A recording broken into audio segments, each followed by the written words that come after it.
One Punch Man sigue la historia de Saitama, un sujeto que, en un mundo de acción, héroes y villanos, puede derrotar a cualquier enemigo con un solo golpe, pero eventualmente quitándole la satisfacción que alguna vez le dieron las peleas. Y aunque la trama suena algo contradictoria, la serie funciona muy bien. Pero esta historia no sale de la nada. El manga de One Punch Man es una adaptación hecha por Yusuke Murata del webcómic original, escrito y dibujado por One. Esta adaptación, que disparó la serie en popularidad, sigue de manera muy cercana a los eventos del cómic, funcionando más como una recreación que otra cosa. Pero en un punto la conexión entre estos dos se corta, y atribuyo la culpa de esto a nada más y nada menos que el hype. El hype es la emoción por la expectativa, emocionarse por algo que va a o podría pasar, ya sea porque van a sacarle un anime al manga que te gusta, está por empezar la pelea que llevan aludiendo desde el inicio de la serie, o porque Goku sacó el Ultra Instinto y necesitamos poner el final en la mayor cantidad de pantallas posibles. Es diferente de comunidad a comunidad, pero en los shonen suele ser eso, la emoción por las peleas más esperadas.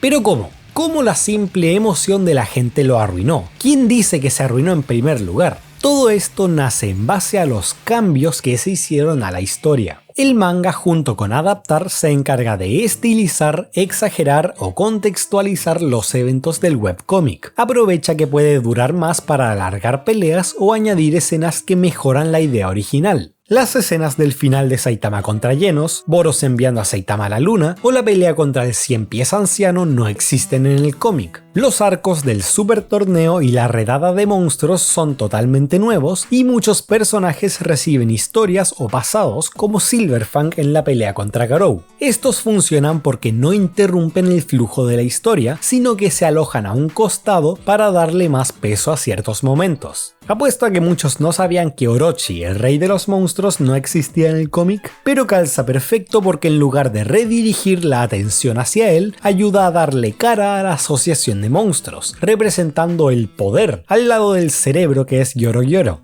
Pero como se pueden imaginar, no todos estos cambios funcionan tan bien. Mediante más avanzaba el manga, más libertades se tomaban con las adiciones, y a partir de cierto punto se puede empezar a sentir un cambio en el tono de la historia. En su centro, One Punch Man no va sobre ver una pelea muy épica. A Saitama le encantaría encontrar a alguien que iguale su fuerza, pero la verdad es que aun si lo encontrara, eso no le traería satisfacción a su vida. Pero siendo parte de la Shonen Jump, los cambios empezaron a asimilar el tono de los demás shonen, los cuales sí van de tener una pelea muy épica. Así que la demostración de situaciones asombrosas empezó a tomar relevancia por encima del punto de la obra original. Mucha palabrería. Veamos un ejemplo práctico. La pelea entre King y Atomic Samurai. En el webcómic va así. Atomic le pide a King que corte una manzana con su espada para atestiguar su fuerza. Pero King, siendo un fraude total, toma la espada, no logra desenfundarla, la deja en el piso y se va. Y Atomic, en respuesta a ver a este sujeto no hacer absolutamente nada, pero estando tan convencido de que King es el más fuerte, asegura que acaba de ver un corte tan rápido y poderoso que la manzana misma no se dio cuenta de que fue cortada. En el manga pasa casi igual, pero antes de que la pelea suceda, vemos a un maestro de Atomic cortar una montaña a través de una manzana que ni siquiera se dio cuenta de que fue cortada. Y eso instantáneamente arruina parte del chiste.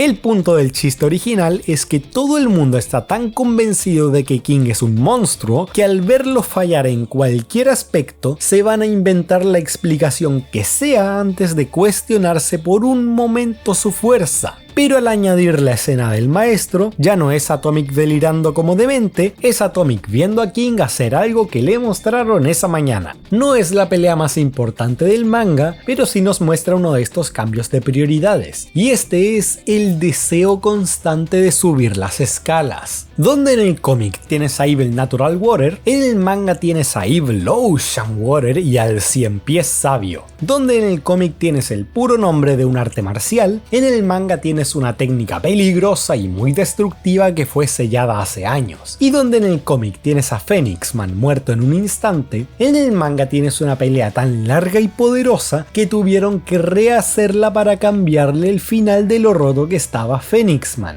En lo que van adaptando se van dejando de permitir que las peleas tengan diferentes ritmos. Todos los enemigos tienen que ser amenazas, siempre tiene que haber una gran pelea con grandes power-ups y ataques finales, y hay que vender el manga la próxima semana a los fans que les encanta hypear a los personajes. No es que todos los cambios que suben el nivel sean malos, pero como con el chiste de Atomic, el problema es cuando deciden que una pelea legendaria con enemigos más poderosos que la vida misma vale más que un chiste que sí te haga reír o un personaje bien escrito. A eso se le llama foreshadowing.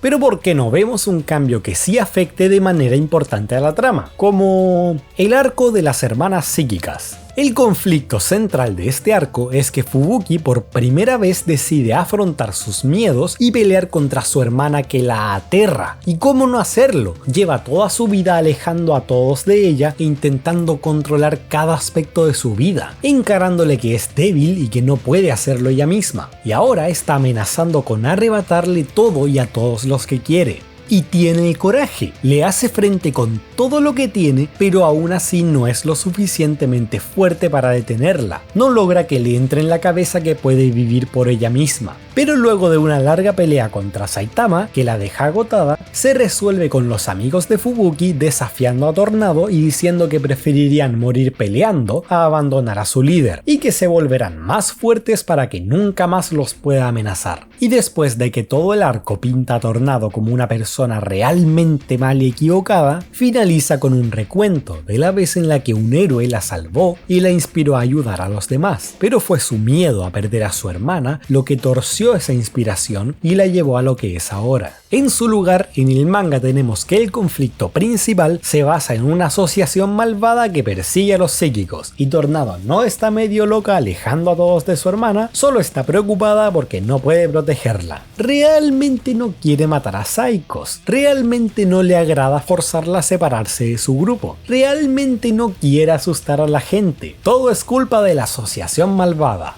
Ni siquiera pelean. ¿Y por qué lo harían? Reescribieron totalmente el conflicto para redirigir la culpa a un nuevo villano. Es como si quisieran evitar presentar a los favoritos del público como malos, así que intentan quitarles o recontextualizar sus aspectos negativos. Pero al final del día son esos personajes los que tienen el mejor desarrollo y que hacen que el arco valga la pena. El punto era que ella sí estaba mal y sí quería asustar a la gente, y eso era algo que tenía que cambiar por su bien y el de quienes le rodean. Pero en el manga no se siente como que ningún personaje haya crecido o aprendido algo. Otro de estos cambios, y uno que particularmente duele, es lo que hicieron con Blast y con God. En el cómic lo que hay de estos dos es nada. Blast tiene un flashback que, aunque no nos responde nada, nos da un pequeño vistazo a su personalidad, sus motivos para ser un héroe y la manera en la que inspira a las personas. God, por su parte, solo hace acto de presencia en 2 escenas. Es una introducción sutil pero ominosa que te planta las bases de algo que eventualmente será grande, pero no es el foco por ahora. En el manga el problema es que no supieron cómo darles tiempo para que se cocinen antes de introducirlos y poner todas las luces sobre ellos.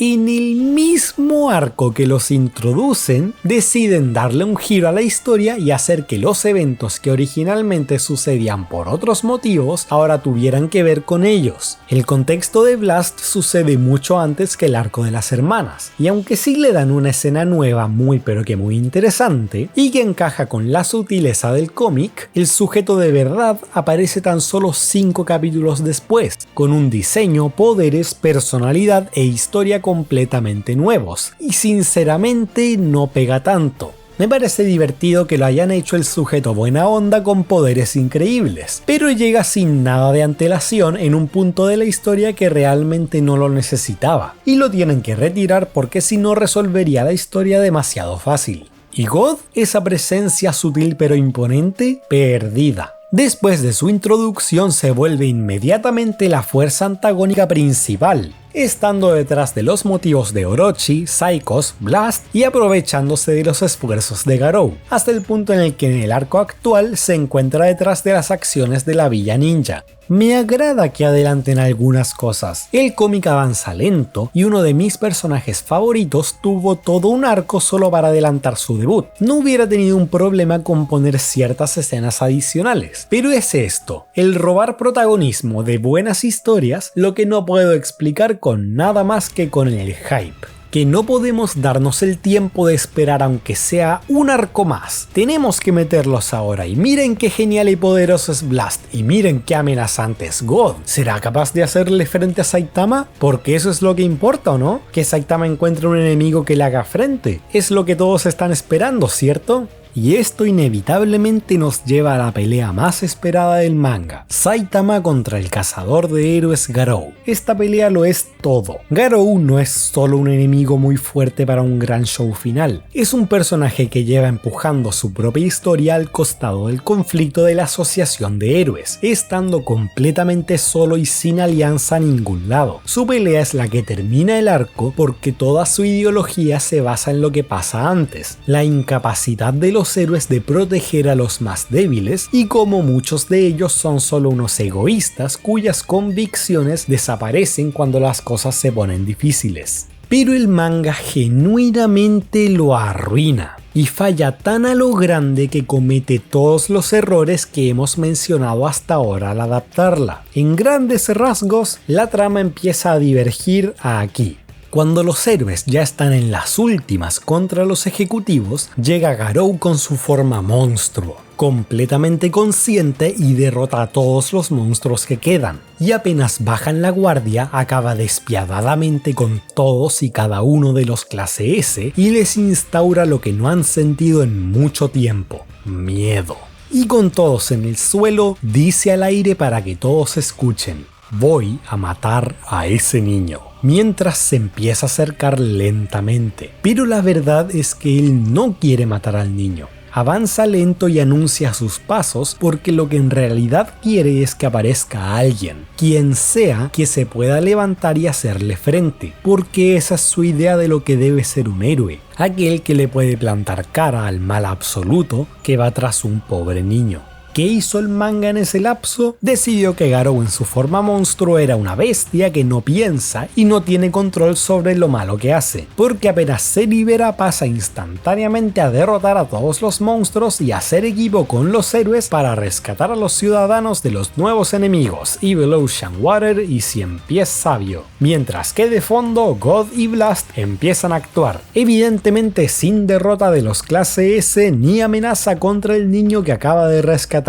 Lo tiene todo, la necesidad de convertir una paliza agotada y metódica en un gran show de matar cosas gigantes, apurar las apariciones de los dos más poderosos y asegurarse de que cualquier cosa mala que haga el Garou sea porque no era él mismo, y se pone peor porque después de eso viene la verdadera pelea contra Saitama. En el manga es más de lo mismo. Por cosas del destino, God toma las riendas del conflicto, otorgándole a Garou poder cósmico para usarlo como su marioneta. En esta forma, Garou causa indirectamente la muerte de todos los que estuvieran cerca, mata a Genos, y gracias a Blast y el completamente nuevo equipo de randoms cósmicos, se llevan la pelea a Júpiter, donde un Saitama super serio destruye planetas y muestra su escalado infinito de poder. Finalmente, Garou escapa del control de God al ver lo que le causó al niño que intentó proteger, así que le enseña a Saitama el puño de viaje en el tiempo que acaba de inventar para que vuelva y evite que todo pase. Saitama llega al pasado, le da un golpe o 0 golpes al Garou y este cae derrotado por la humillación que le acaban de dar.